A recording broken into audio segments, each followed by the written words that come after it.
You are trying to play Warzone, but your FPS is absolute shit. Or you actually have good FPS, but you're stuttering like insanely. Well, don't worry, because feezrm is here to save the day. I got you with the best graphics settings in Warzone 2, and I was actually having so much trouble with stuttering as well. But I fixed it too. So I'm gonna show you what I did and the best settings to use in Warzone 2. So let's get into it. Please be sure to leave a like, subscribe, and let's go. Now real quick, right before we get to settings, this is what I did that fixed most of my stuttering. I reinstalled the game, but on an SSD instead of an HDD. Because for some reason, whenever I played on the HDD, it stuttered like crazy. So if you're having the same issue, you might want to try switching to an SSD instead of an HDD for Warzone 2. And I know the game's like gigantic and it's gonna be annoying to put on an SSD. But if you have the SSD, you might want to do this. And now let's get into the best graphic settings for your FPS and stuttering and visibility. Alright, so before we get into the settings, first thing you want to do is go to your graphic settings on your PC, on settings, and just find the hardware accelerated GPU scheduling settings. And you want to keep this on, because when it's on, basically you get better performance, less stuttering, you know, and that's what will fix stuttering for a lot of you. So also you can go over here and click browse and find cod.exe and wherever you installed your Call of Duty and set it to high performance. So you want to just set that to high performance right there. And basically, I have that for some of my apps, basically. So those ones are going to perform better than other apps, basically. Alright, so let's get into the graphic settings for Warzone 2. Let's start off with the display ones. So for the display mode, we got full screen exclusive. My game runs, for most people I would say, the game would run better on full screen exclusive. If it's not running well on full screen exclusive, use full screen borderless. But full screen exclusive will be the way you want to go for most of them. Now obviously you select the monitor, right, and make sure you're on the correct display adapter, and your screen refresh rate should be the highest one that your monitor can go up to. So for me it's 165. So basically that's, you obviously want to have it higher than lower, obviously. Then your display resolution, I would keep this 1080p. No need to go higher than 1080p. No need to go lower than 1080p either. Because unless your PC can't handle it, you can go to like a little lower, 900, maybe 1440 by 900. But 1920 by 1080 is like what you want to try to have. Dynamic resolution, you want this never to be on, because it's kind of like just keeps adjusting your resolution, but like it's just not going to be good. Don't even touch this. Aspect ratio, you want to keep this automatic or 16:9, because that's the same as automatic. But nothing other than that. VSync off for both. Custom frame rate to custom, and then what I do is menu custom frame rate on 60 to limit, like, to stop your GPU from using like full power at all times, and out of focus frame rate on 30. Obviously the gameplay custom frame rate at 300. Obviously you want that to the maximum it could go to. This stuff, just leave this. For brightness, I keep this at 52. Now I kind of adjusted this myself for 52. I thought it was good with the color filters I have on, and I'll make a video for the color filters soon. But basically this is what I keep for my 50 for the brightness, 52. Skipped over display gamma before. So display gamma, you want this if you're playing on a TV, then you want 2.4. But if you're playing on a monitor, 2.2 is better. HDR, I have this automatic. I didn't touch this. I don't think you need to touch this, so just leave it on its own. If you do have an HDR monitor, this won't even pop up if you don't have one. Render resolution, this is this you want to have it on 100. Anything lower than 100 is going to make your game look worse, basically. Like, you want to have it on 100 so you can actually see in the game. Keep this at 100, but no higher, unless you want to make your game look nicer and less FPS. But just keep this at 100. Fidelity FX CAS. Now there's so many of these as you see, and I tested all of them. Basically, the Intel one's ugly, the DLSS is ugly, the DLAA is ugly, the NVIDIA image scaling is pretty ugly too, the AMD FSR is pretty ugly too, in my opinion, bro. The Fidelity FX CAS is literally the only good one here, in my opinion.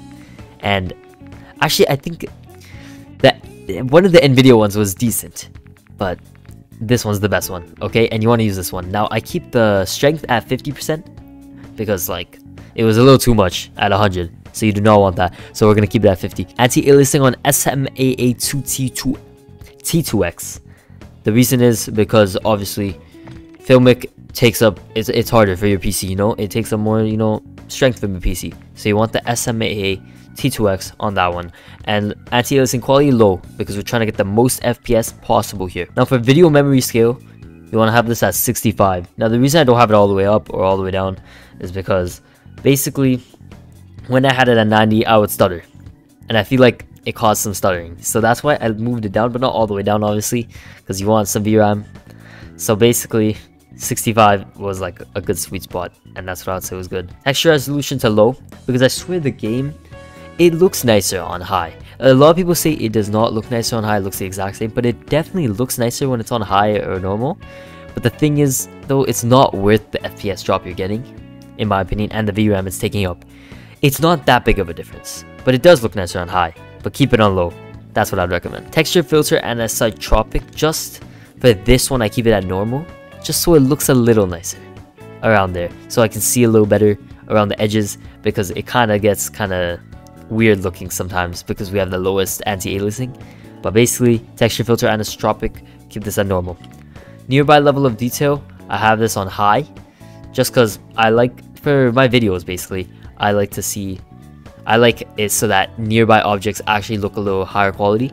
But if you don't really care about that, keep it on low, because obviously it'll be a little better. And same with the distant one. The distance one I would actually recommend high, just because it's far, and basically you want to be able to see pretty far with your visibility. So if you can, keep both these high, but if you can't, put them to low. It's not that big of a deal.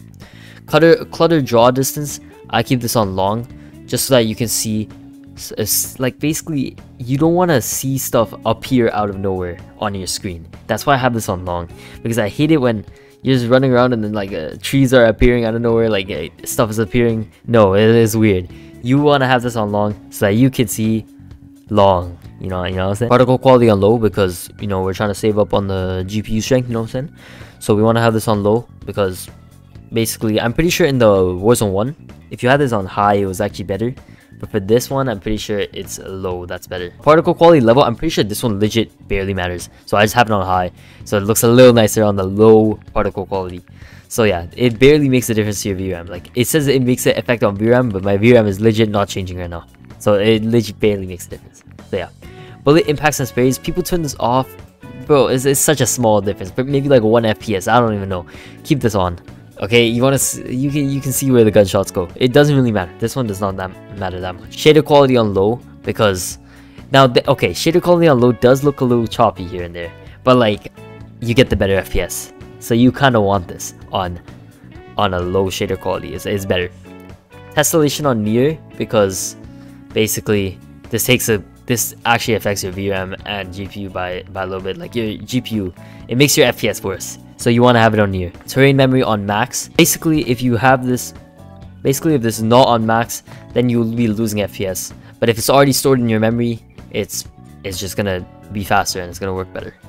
On-demand text streaming. Now this one, I would keep it off. I don't know why it was on for me. Keep this off. It makes your game look nicer. Now what I would say is, if you want, you can turn this on, but like it's not that big of a difference on your actual FPS. It's more of a difference on your internet. Now my internet is absolute dog shit, so I kind of want to have it off because my internet's just terrible. But if your internet's good and you know it's good, turn this on, and yeah, your game will look nicer. Streaming quality on normal.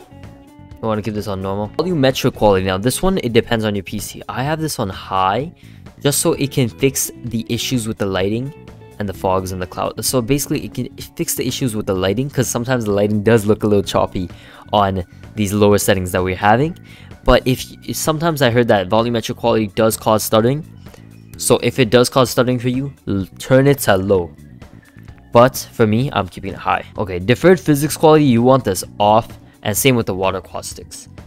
You want these two off, because basically for me anyway, on an RTX 3050, the water destroys my FPS for some reason. It's just the water, okay?